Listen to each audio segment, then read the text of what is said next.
Olá, sexto ano. Hoje eu trago para vocês mais uma aula de português, no módulo 1. Como vocês irão ver na apresentação, nós paramos lá na página 66. O que estudei, tá? Então vamos dar uma olhadinha na apresentação.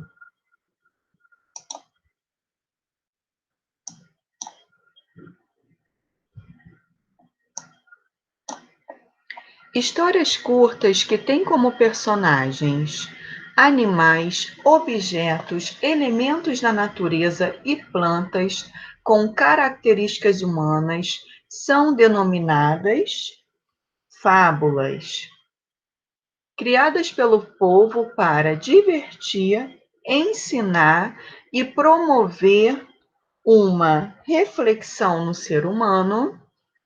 Esses textos sempre apresentam uma moral que pode aparecer às vezes sobre a forma de um provérbio.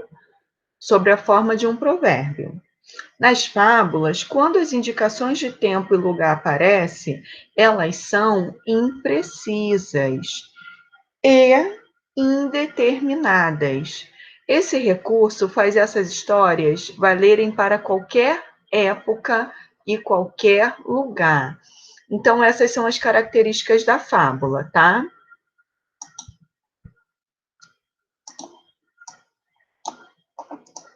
O conto maravilhoso é um gênero de origem popular, transmitido de geração em geração. Geralmente apresenta narrador observador, personagens, espaço e tempo, o qual costuma ser indicado pela expressão era uma vez nesse gênero. Era uma vez. Nesse gênero, é comum aparecer um elemento mágico capaz de transformar os acontecimentos da narrativa. O narrador que não participa da história e que expõe os fatos como alguém que apenas observa, assiste os acontecimentos, é chamado narrador observador. Ele apenas conta e observa a história, tá bom? Para se referir aos personagens da narrativa, emprega a terceira pessoa. Ele, eles, um menino, os vizinhos. Então, quando a pessoa vai contar uma história, ela usa a terceira pessoa. Ela usa ele, um menino. Ela não está participando, então ela não usa o eu. O narrador que participa da história como personagem recebe o nome de narrador-personagem. Ele conta e participa dessa história. Para se incluir na história, faz uso da primeira pessoa. Ou ele usa o eu ou o nós, tá? Eu no singular e o nós no plural. Vamos seguir. Página 67. Recebe o nome de frase qualquer palavra ou conjunto de palavras ordenadas que, em um contexto, apresenta sentido e é capaz de estabelecer comunicação. As frases sempre são finalizadas por um sinal de pontuação, tá? Na língua escrita, como não dispomos de gestos, sons e expressão corporal, utilizamos sinais de pontuação para representar a entonação, isto é, o tom de voz que empregamos em determinada situação, e também para fazer ligações entre palavras e partes do texto, conferindo-lhes sentido. De acordo com o que desejamos transmitir, uma ordem, um pedido, um questionamento ou uma emoção que desejamos exprimir, alegria, surpresa, entusiasmo, utilizamos diferentes tipos de frases, tá? Frase exclamativa é finalizada com um ponto de exclamação e pode expressar sentimentos em relação a algo, surpresa, emoção, admiração.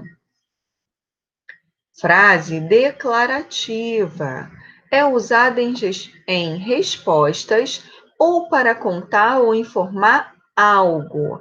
A frase declarativa pode ser afirmativa ou negativa e é finalizada com um ponto final. Frase imperativa pode terminar com ponto final ou um ponto de exclamação. É usada para expressar uma ordem, desejo ou pedido. Frase interrogativa costuma ser finalizada com um ponto de interrogação, tá? Ela é direta, mas pode terminar com um ponto final quando for indireta. Quando for uma frase direta, eu uso ponto de interrogação. Quando for uma indireta, eu uso ponto final. É empregada para indicar perguntas, tá? Então vamos dar continuidade. Aqui, ó, nós vamos um pouquinho lá para frente, tá? Para ver essa parte de substantivo, para dar uma revisada. A gente sabe que o substantivo é a palavra que dá nome aos seres, às coisas, aos objetos, porque sem nome tudo seria uma grande confusão, tá? As palavras da nossa língua são organizadas em classes, para que suas funções sejam estudadas com mais facilidade. Na língua portuguesa, há 10 classes gramaticais. Nesta sessão, vamos estudar a classe que possui o maior número de palavras, o substantivo, tá? Leia a anedota a seguir e responda as questões. Ao chegar da escola, o garoto, com ar de esperteza, pergunta ao pai: é verdade que a inteligência dos pais sempre é maior que a dos filhos? Sim, é verdade. E até os cachorros sabem disso, responde o pai. Então me diga, quem inventou o avião? Foi Santos Dumont.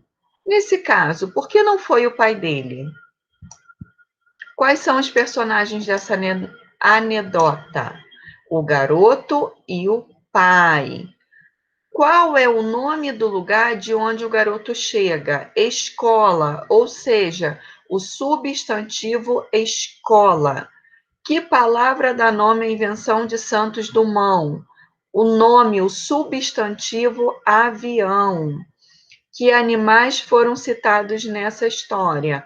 Cachorros, né, que também é um substantivo. As palavras que respondem às questões da atividade anterior foram usadas para nomear, ou seja, dar nome a alguns elementos da anedota. As palavras garoto, pai, escola, avião e cachorros empregadas na anedota são chamadas substantivos.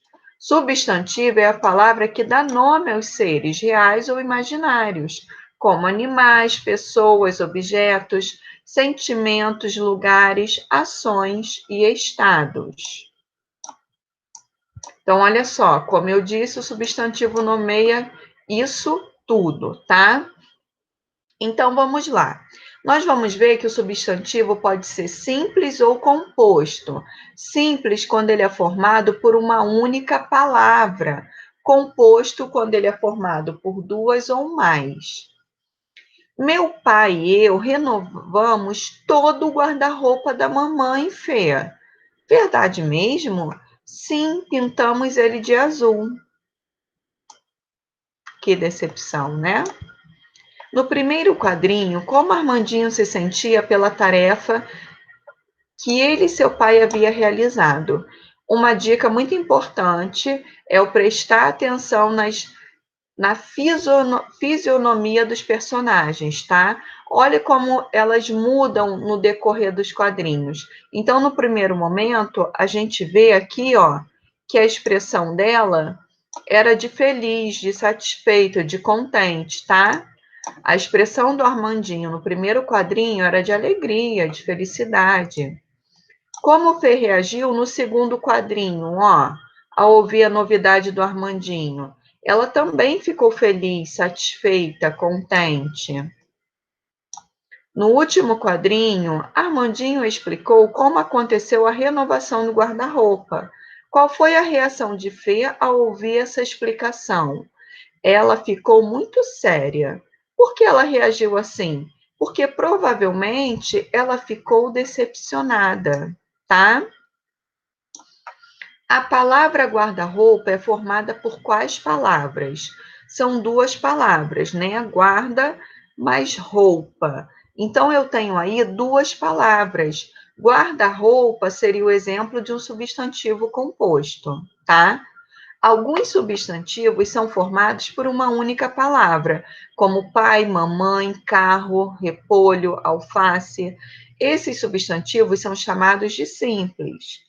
Há também substantivos formados por mais de uma palavra, que podem ou não ser separados pelo hífen, tá? Que é o tracinho, como guarda-roupa, que é guarda mais roupa, beija-flor, beija mais flor, passa-tempo, que é a junção de passa mais tempo, mas eu não tenho um hífen, tá? E mesmo assim é um substantivo composto. Vamos seguir. Substantivo primitivo e derivado. Leia a seguir uma informação sobre o pai de Santos Dumont. Seu pai, Henrique Dumont, filho de imigrantes franceses, era um engenheiro ousado que rasgou estradas e túneis pelos sertões, antes de se tornar o rei do café em São Paulo. A palavra em destaque foi criada com base em qual outra palavra? Essa palavra foi criada a partir de engenho, tá? Que outros substantivos se originam dessa palavra? Engenhar, engenharia, engenhoca.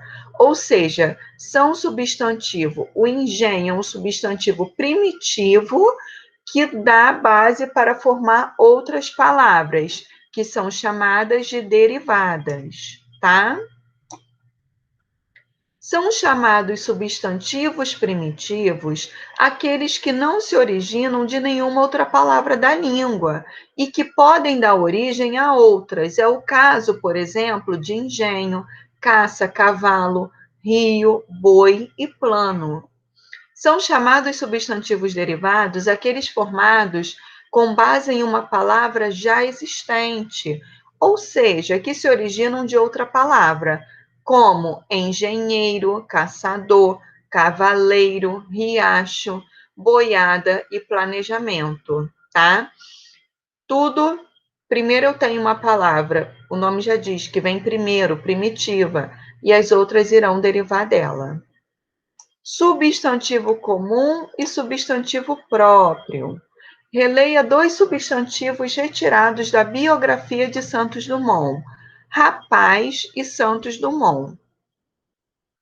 Qual desses substantivos pode ser empregado para se referir a qualquer pessoa do sexo masculino?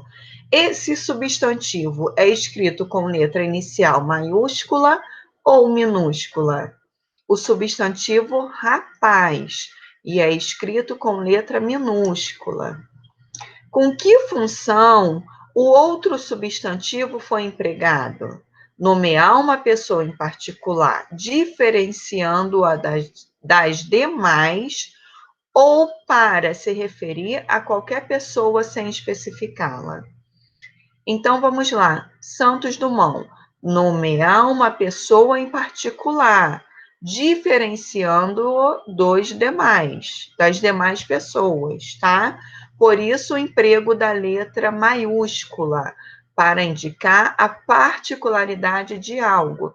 Então, os substantivos próprios são escritos com letras maiúsculas, nomes das pessoas, dos lugares, das ruas, dos países, dos bairros, das cidades, tá bom?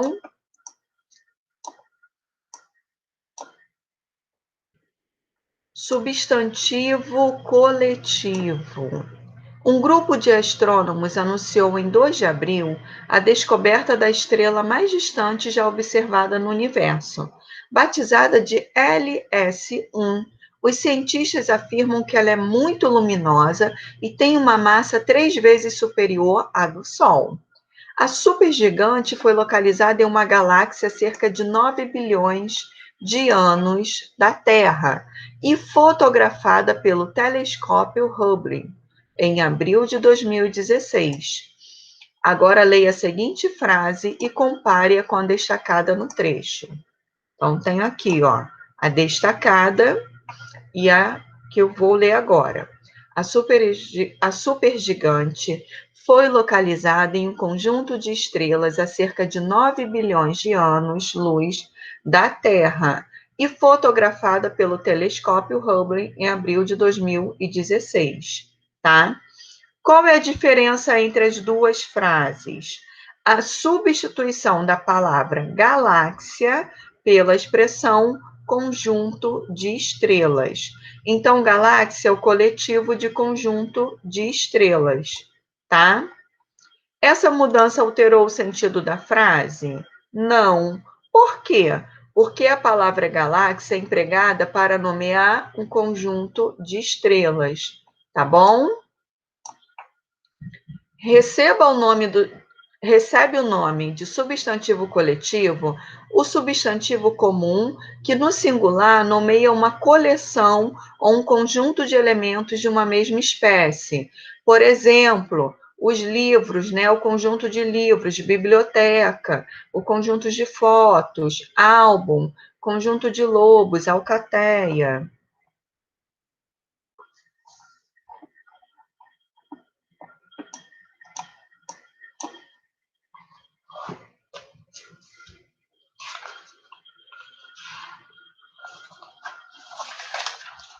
Então, eu vou deixar como sugestão de atividade a página 80, tá bom?